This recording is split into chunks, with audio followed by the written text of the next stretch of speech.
আসসালামু আলাইকুম বন্ধুরা। আরও একটি নতুন ভিডিওতে আপনাদেরকে স্বাগত জানাচ্ছি। আমরা সবাই বসেছিলাম, তো একজন খবর দিল যে আমাদের একটা জায়গায় মেলা হচ্ছে। তো আমরাও সবাই মেলায় যাব। তো যে বলার সেই কাজ, আমরা রওনা দিলাম মেলার উদ্দেশ্যে। আর আমরা যেখানে যাই সেখানে এভাবে আনন্দ করি আর যাই একসঙ্গে, কারণ আনন্দের কোনো শেষ নাই। জীবনটা আপনি ততক্ষণই উপভোগ করতে পারবেন যতক্ষণ নিজেকে আনন্দের মধ্যে রাখতে পারবেন। তো যাবার সময় রাস্তার এই অপরূপ দৃশ্যটা চোখে পড়লো। সবচেয়ে বেশি যেটা চোখে পড়েছে সেটা হচ্ছে আকাশ। আকাশ যেন তার সব সৌন্দর্য ঢেলে দিয়েছিল। এত সুন্দর আকাশ আমি এর আগে কখনো দেখিনি।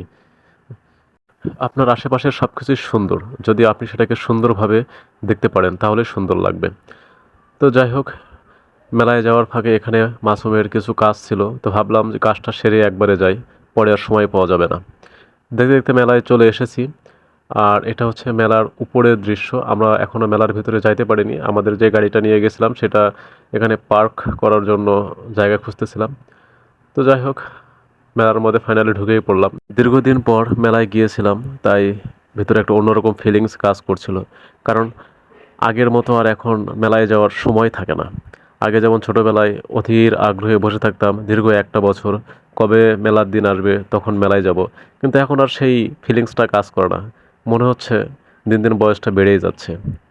মেলায় যেহেতু প্রচুর ভিড় ছিল, তাই আমরা একটা ফাঁকা জায়গা খুঁজতেছিলাম, যে জায়গায় বসে একটু আড্ডা দিতে পারবো, বা সেই জায়গায় বসে থেকে মেলাটার আসল সৌন্দর্যটাকে উপভোগ করতে পারবো। তো সেই রকমই আমরা একটা জায়গা খুঁজতেছিলাম।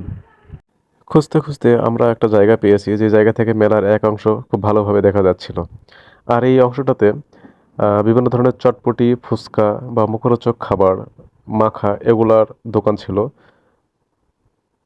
এখানে আপনারা বসে থেকে খাবার সঙ্গে সঙ্গে বাসার জন্য বেঁধেও নিয়ে যেতে পারবেন, সেই ব্যবস্থাও করা আছে। আর এই যেটা সৃজনশীল চটপটি, যেটা আমরা বুড়িদাও ঘাটে পেয়ে থাকি। তারপর এখানে এসে দেখি ছোটো বাচ্চাদের খেলনা। আর এখানে আমরা এসে আনন্দ করছিলাম যে এই ভাইটার সঙ্গে, যে আমরা এখানে উঠতে পারবো কিনা। তো যাই হোক, ছোটোবেলার অনেক স্মৃতি মনে পড়ে গেলো এটা দেখে। আর এই দিকটায় মেলার যে মূল আকর্ষণ, যেখানে মিষ্টি, জিলাপি, সন্দেশ বা মিষ্টি জাতীয় দ্রব্য যেখানে পাওয়া যায়, দোকানপাটগুলো এখানে এভাবে বসা ছিল।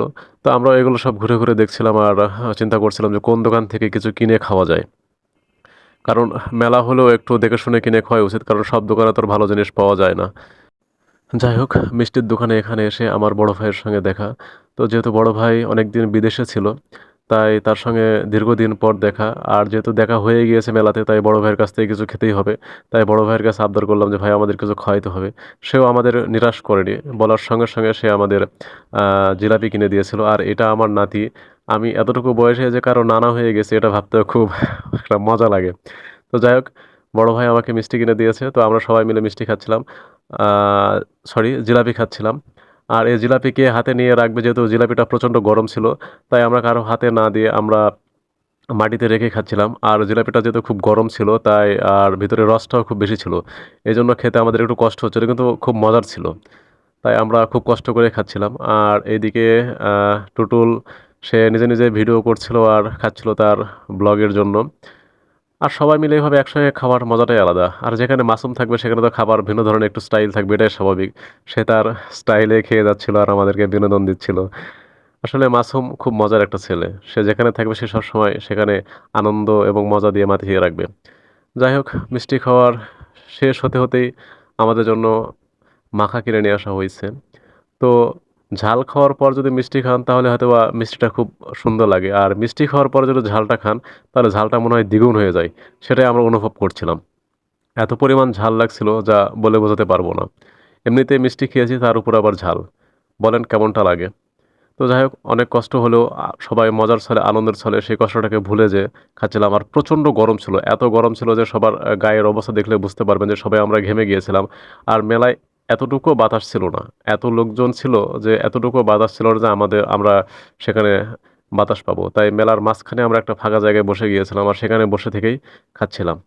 তো যাই হোক, খাওয়া শেষ করে আমরা একটু ঘোরার উদ্দেশ্যে রওনা দিলাম দোকানপাট দেখার জন্য। তো এখানে এই ভাই খই ভাজতেছিল আর বিক্রি করতেছিল। এটাও খুব মজার একটা ব্যাপার। আর এই দিকটায় ছিল আলুর চিপস, মাখা, কালাই, ডাল বা বাদাম, যেটাই বলেন না কেন, এসব দোকান এই পাশে ছিল। আপনারা শুধু যে মেলায় আসলে মিষ্টি খেতে হবে এমন কোনো কথা নাই। এগুলোও কিন্তু খুব মজাদার বিষয়। এগুলোও খেতে পারবেন। তো আর এইদিকে একজন বলছিল যে হাতি, ঘোড়া বা মাছ টাঙানো আছে। দেখে আসেন আপনারা। তো আমরা একটু অবাকই হয়েছিলাম। তো এসে দেখি সত্যি হাতি, ঘোড়া, মাছ এগুলো টাঙানো আছে। এগুলা যে খাবার টাঙানো আছে এটা আমরা ১ম এ ভাবছিলাম যে না সে হয়তোবা মজা করছে বা ফান করছে। পরে এসে দেখি যে সত্যি এখানে এগুলো টাঙানো ছিল। দেখে খুব মজাই পেলাম। আর এগুলা নিয়ে ভাতিজা শাহিন সে খুব মজা করছিল। আর আসলে এগুলো মজা করারই বিষয়। দেখেন তো হাতি তৈরি করছে, ঘোড়া তৈরি করছে কেমনটা লাগে? যাই হোক হাতি ঘোড়া ঝোলানো অবস্থায় দেখে একটু মজা-টজা করে পুরো মেলায় একটু ঘোরার চেষ্টা করছিলাম। কারণ মেলায় যেহেতু আসছি তো মেলার পুরো অংশটা না দেখলে কেমন লাগে? তাই আমরা সবাই মিলে পুরো মেলায় একটা রাউন্ড দেওয়ার চেষ্টা করছিলাম। তো রাউন্ড দেওয়ার ফাঁকে চলে আসলাম মেয়েদের মন ভোলানো বা মেয়েদেরকে বোঝানোর মতো একটা জায়গায় যেটা হচ্ছে কসমেটিক্সের দোকান। আর মেলার কসমেটিক্সের দোকান যদি মেলায় না থাকে তাহলে মেলাটা পরিপূর্ণ হয় না। তাই কসমেটিক্সের দোকানের এদিকটাও আসছিলাম। এই কারণে যে আমার হোম মিনিস্টার আমাকে বলেছিল যে, "যদি তুমি মেলায় যাও তাহলে আমার জন্য কিছু নিয়ে আসো।" সে যেহেতু ১ম আমার কাছে কোনো কিছু আবদার করেছিল, তাই আমি তার জন্য এই চুড়ি পছন্দ করে তার জন্য কিনেছিলাম। আর সেটাই দেখছিলাম যে চুড়িটা ভালো করে দেখছিলাম যে কোনো ভাঙা-টাঙা আছে কিনা বা নষ্ট হওয়া আছে কিনা। তো সবকিছু চেক করে একবারে নিয়ে নিলাম আমার হোম মিনিস্টারের জন্য। জানি সে অনেক খুশি হবে। আর এই দিকটায় আসে দেখি যে আমার ছোটবেলার অনেক স্মৃতি বিজড়িত এই বেলুন বা আপনার বাবল ফুলানো সবকিছু এগুলো দেখতে পেলাম। তো আমরা ছোটবেলায় যখন মেলায় যেতাম তখন এগুলো নিতাম। আর এদিকটায় একজন বলছিল যে এখানকার পেয়ারা মাখা নাকি খুব টেস্টি। আমরা এই মুহূর্তটায় চলে আসবো বাসায়। সেই মুহূর্তটায় একজন সাইড থেকে বলছিল যে এই পেয়ারা মাখাটা নাকি খুব টেস্টি। তাই আমরা এই পেয়ারা মাখা খাওয়ার জন্য এই দোকানে চলে গিয়েছিলাম আর পেয়ারা মাখা নিয়েছিলাম। আসলে লোকটা মিথ্যা কথা বলেনি। সে সত্যিই বলেছিল যে পেয়ারা মাখাটা আসলেই খুব টেস্টি। এই পেয়ারা মাখাতে সরষা বাটাটা একটু বেশি দেওয়ার কারণে ঝাঁজটা একটু বেশি ছিল। আর সেই কারণে এর স্বাদটা প্রায় দ্বিগুণ হয়ে গেছিল। আমরা খুব আনন্দ করে মজা করে খাচ্ছিলাম যে এবং সেই লোকটাকে ধন্যবাদ জানাচ্ছিলাম যে আমরা যেহেতু মেলা থেকে চলেই যাচ্ছিলাম ওই লোকটা যদি এই কথা না বলতো তাহলে আমরা এই মজার এই পেয়ারা মাখাটা খেতে পারতাম না। যেহেতু পেয়ারা মাখাটা খুব ঝাঁঝালো ছিল তাই এখানেও প্রতিযোগিতা চলছিল মাসুমের সঙ্গে যে কে মাসুমের থেকে বেশি পেয়ারা খেতে পারে। তারই প্রতিযোগিতা চলছিল। যাই হোক আমরা সমান তালে সবাই একসঙ্গে খাচ্ছিলাম। যাই হোক এখন আমরা চলে আসবো বাসার উদ্দেশ্যে। যেহেতু মেলায় আসছি অনেকক্ষণ হয়ে গেছে আর এদিকে রাতও প্রায় গভীর হয়ে যাচ্ছিল। তাই আমরা সবাই আবার আমাদের সেই গাড়িতে করে আনন্দ করছিলাম আর বাসায় চলে আসছিলাম। তো ধন্যবাদ আমাদের ভিডিওটা দেখার জন্য। সাথেই থাকুন।